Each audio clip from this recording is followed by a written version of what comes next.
സകലത്തെയും അവൻ സന്ദർശിക്കും എന്ന്. And it says that he will visit whatever you're doing and your transgressions and അവൻ iniquities. സന്ദർശിക്കുമെന്ന് പറഞ്ഞാൽ എന്താണ്? What does that mean? Will he visit?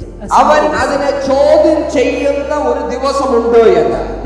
It does say that there is a day that he will question.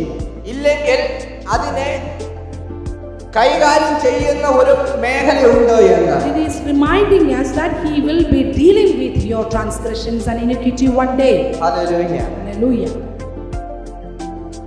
ഒരു വണ്ടിയുടെ tyre പഞ്ചറായ നമ്മൾ ആ പഞ്ചറായ tyre കൊണ്ട് ഓടിക്കാൻ നോക്കും. If the tire is flat for the car, do you try to still drive the car with a flat tire? എന്താ പറ്റുന്ന കുറച്ചു നേരം ഓടിച്ചു കഴിഞ്ഞാൽ What happens after some time when you drive the car, same car with a flat? പഞ്ചറായ tyre കൊണ്ട് തന്നെ മുന്നോട്ട് പോയാൽ ആ ടയർ മെയിൻറ്റെയിൻ ചെയ്യാൻ പറ്റത്തില്ല, പിന്നെ അത് കംപ്ലീറ്റ് മാറ്റേണ്ട ഗതികേടാവും. So you will try to drive the car with a flat tire, but after some time you'll have to remove and you have to take it off completely and put a new one in. Puncture ഒട്ടിക്കുന്നതിന് കൂടുതൽ expenses ആണ് ആ tyre മൊത്തം മാറുന്നത്. If you find the fault where the problem with the tire, if you repair it, you don't need to pay that much.